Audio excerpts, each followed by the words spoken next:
நீங்கள் என்ன வேணால் சர்ச் பண்ணி பாருங்கள், பைபிள் அழகாக தெளிவாக சொல்லப்பட்டிருக்கு. அதேபடி தான் இன்னைக்கு வரையும் நடந்துக்கிட்டு சோதரம். வேதம் என்ன சொல்லுதுன்னா, கர்த்தருடைய வார்த்தைக்கு செவி கொடுக்கணும். அதுதான் வேதம். ஒன்றுமே இல்லை, வேதம் சத்தியத்துக்கு கீழ்ப்படியணும். சோதரம் அது முடியணும். எதுக்கு அப்படின்னா, அப்போ தான் நம்ம காணாத ஒரு பரலோகத்துக்கு போக முடியும். வேறு ஒன்றுக்குமே இல்லை. கிறிஸ்தவர்களுக்கு உபத்திரம் வராதா, வியாதி வராதா சொல்லுவாங்க, வரும். கிறிஸ்தவர்களுக்கு பிரச்சனை வரும். உலகத்தில் மனுஷங்க, கிறிஸ்தவனா மனுஷன் இல்லையா? நம்மளும் மனுஷன் தானே. அப்போ மனுஷனாக பிறந்த யாவருக்கும் என்ன உண்டு இந்த பூமியில்? உபத்திரமும் இருக்குது. சோத்திரம்.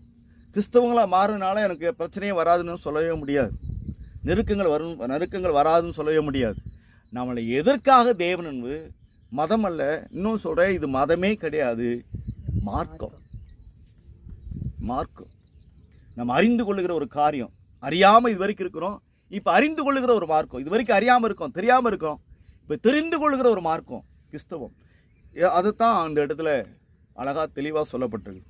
நம்ம ஆண்டவரை எந்த அளவுக்கு நேசிக்கிறோமோ, இன்னொன்று சொல்கிறேன், நீங்கள் எந்த அளவுக்கு ஆண்டவர் நேசிக்கிறீங்களோ அந்த அளவுக்கு உபத்திரம் வருங்க. நான் ஓப்பனாக சொல்கிறேங்க. என்னடா பாசிபிள் சொல்கிறேன், இதுதான் உண்மை, இதுதான் உண்மையான சத்தியமே. நீ கடவுளை நேசிக்கிறியா, உபத்திரம் வரத்தான் செய்யும். யாரும் உபத்திரம் வராதுன்னு சொல்லாதீங்க தயவுசெய்து, தப்பு. பைபிள் அப்படி தான் சொல்லுது. நீ எந்த அளவுக்கு தெய்வத்தை நேசிக்கிறியோ அந்த அளவுக்கு உபத்திரம் இருக்கும். ஏன்னா நீ தெய்வத்தை நினைக்கிறீல்லவா, நேசிக்கிறீல்லவா, நீ நேசிக்க என்ன ஆகும் அப்படின்னா, நீ ஆண்டவர்கிட்ட நெருங்குற.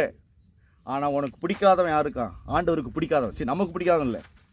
இன்னொன்று புரிஞ்சுக்கணும், சாத்தாங்கிறவன் நமக்கு ஆகாதவன் கிடையாது. நல்லா புரிஞ்சுக்கணும்.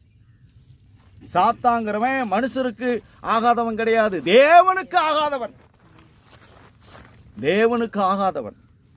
கர்த்தருக்கு ஆகாதவன். அதனால அவரை பின்பற்றுகிற ஜனத்திற்கு உபத்திரத்தை கொடுப்பான். சோத்திரம். இதுதான் விஷயம். நீ எப்படியாவது என்ன பண்ணணும், என்கிட்ட தான் இருக்கணும், போகக்கூடாதுன்னு சொல்லி அந்த மெய்யான வழியை நீ என்ன பண்ணக்கூடாது, பின்பற்றக்கூடாது. மெய்யான சத்தியத்தை நீ அறியக்கூடாது. அதனால தான் நம்மளுடைய அறிவையும் ஞானத்தையும் கூர்மையாக்காம மந்த எண்ணங்களோடு, மந்த புத்தியோடு நாங்கள் என்னைக்கு வேணாலும் சொல்லுங்க, நம்ம சிந்தனையில் பிசாசனம் எங்கே நம்மகிட்ட ஃபஸ்ட்டு கை வைக்கிறான்? ஆமாம், இங்கே தான் சிந்தனை தான் கை வைக்கிறான். மைண்டு தாங்க ஃபஸ்ட்டு கை வைப்பான், வேறு எங்கேயுமே கிடையாது. சோத்திரம். பிசாசானம் மைண்டில் தான் ஃபஸ்ட்டு கை வைப்பான், வேறு எங்கேயுமே கை வைக்க மாட்டான். சோத்திரம். மைண்டு தான் நம்முடைய எண்ணங்களில் கை வைப்பான். சோத்திரம். அங்கே தான்